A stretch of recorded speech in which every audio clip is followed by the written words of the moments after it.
ಶ್ರಾವಣ ಮಾಸದಲ್ಲಿ ಆಚರಿಸಲಾಗುವ ಪ್ರಮುಖ ಹಬ್ಬಗಳಲ್ಲಿ ರಕ್ಷಾ ಬಂಧನ ಹಬ್ಬ ಕೂಡ ಒಂದಾಗಿದೆ. ಸಹೋದರ ಸಹೋದರಿಯ ಬಾಂಧವ್ಯ ಬೆಸೆಯುವ ರಕ್ಷಾ ಬಂಧನ ಹಬ್ಬವನ್ನು 2024ರಲ್ಲಿ ಯಾವ ದಿನ ಆಚರಿಸಲಾಗುವುದು? ರಕ್ಷಾ ಬಂಧನ ಆಚರಿಸುವುದು ಹೇಗೆ? ಈ ಹಬ್ಬದ ಮಹತ್ವ ಏನು? ಹೌದು, ಪ್ರತಿ ವರ್ಷದಂತೆ ಶ್ರಾವಣ ಮಾಸದ ಹುಣ್ಣಿಮೆಯಂದು ರಕ್ಷಾ ಬಂಧನವನ್ನು ಆಚರಿಸಲಾಗುತ್ತದೆ. 2024ರ ರಕ್ಷಾ ಬಂಧನ ಹಬ್ಬವನ್ನು ಆಗಸ್ಟ್ 19ರಂದು ಸೋಮವಾರದಂದು ಆಚರಿಸಲಾಗುವುದು. ಇದು ಸಹೋದರ ಸಹೋದರಿಯರ ನಡುವಿನ ಪವಿತ್ರ ಸಂಬಂಧವನ್ನು ಸಂಕೇತಿಸುವ ಹಬ್ಬವಾಗಿದೆ. ಶ್ರಾವಣ ಮಾಸದ ಸೋಮವಾರದಂದು ರಕ್ಷಾಬಂಧನ ಬರುವುದರಿಂದ ಇದರ ಮಹತ್ವ ಮತ್ತಷ್ಟು ಹೆಚ್ಚಾಗಿದೆ. ಈ ಬಾರಿ ಶ್ರಾವಣ ಮಾಸದ ಹುಣ್ಣಿಮೆಯಂದು ಸಹೋದರಿಯರು ತಮ್ಮ ಸಹೋದರರ ಮಣಿಕಟ್ಟಿನ ಮೇಲೆ ರಾಖಿ ಕಟ್ಟುತ್ತಾರೆ ಮತ್ತು ಅವರ ದೀರ್ಘಾಯುಷ್ಯಕ್ಕಾಗಿ ಪ್ರಾರ್ಥಿಸುತ್ತಾರೆ.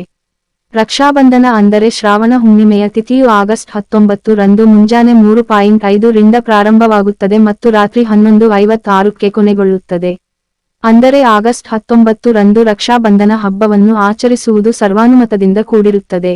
ಅಲ್ಲದೆ ಈ ದಿನದಂದು ಲಕ್ಷ್ಮೀ ದೇವಿಯನ್ನು ಸಹ ಪೂಜಿಸಲಾಗುತ್ತದೆ, ಏಕೆಂದರೆ ಈ ದಿನ ಹುಣ್ಣಿಮೆಯೂ ಇರುವ ಕಾರಣ ಈ ದಿನ ಮಹಾಲಕ್ಷ್ಮಿಯ ಪೂಜೆಗೆ ಸಂಬಂಧಿಸಿದೆ ಎಂದು ಪರಿಗಣಿಸಲಾಗುತ್ತದೆ.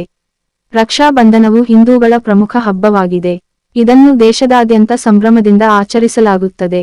ಈ ದಿನದಂದು ಎಲ್ಲಾ ಸಹೋದರರು ಮತ್ತು ಸಹೋದರಿಯರು ವಿಶೇಷ ಬಾಂಧವ್ಯವನ್ನು ಹಂಚಿಕೊಳ್ಳುತ್ತಾರೆ. ಇದು ಒಡಹುಟ್ಟಿದವರ ನಡುವಿನ ವಾತ್ಸಲ್ಯ ಮತ್ತು ಪ್ರೀತಿಯನ್ನು ಆಚರಿಸುವ ಹಬ್ಬವಾಗಿದೆ. ಈ ಪವಿತ್ರ ದಿನದಂದು ಎಲ್ಲಾ ಸಹೋದರಿಯರು ಉಪವಾಸವನ್ನು ಆಚರಿಸುತ್ತಾರೆ ಮತ್ತು ಅವರು ತಮ್ಮ ಸಹೋದರನ ಹಣೆಗೆ ತಿಲಕವನ್ನು ಇಟ್ಟು ಆರತಿಯನ್ನು ಮಾಡಿ ಅವರ ಮಣಿಕಟ್ಟಿನ ಮೇಲೆ ಪವಿತ್ರ ದಾರವನ್ನು ಕಟ್ಟುತ್ತಾರೆ.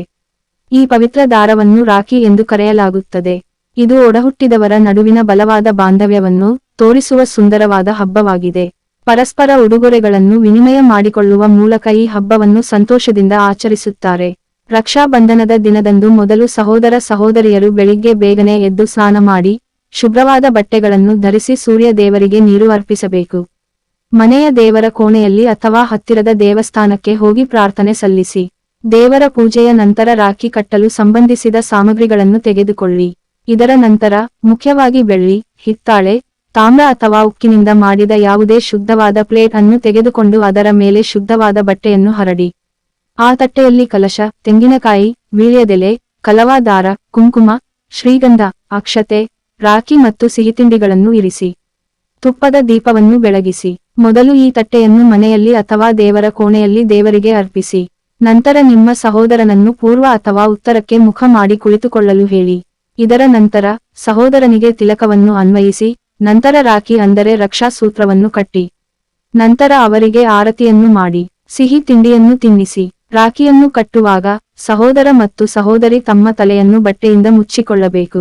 ರಕ್ಷಾ ಸೂತ್ರವನ್ನು ಕಟ್ಟಿದ ನಂತರ ಮನೆಯಲ್ಲಿ ಹಿರಿಯರಿಂದ ಆಶೀರ್ವಾದ ಪಡೆಯಿರಿ.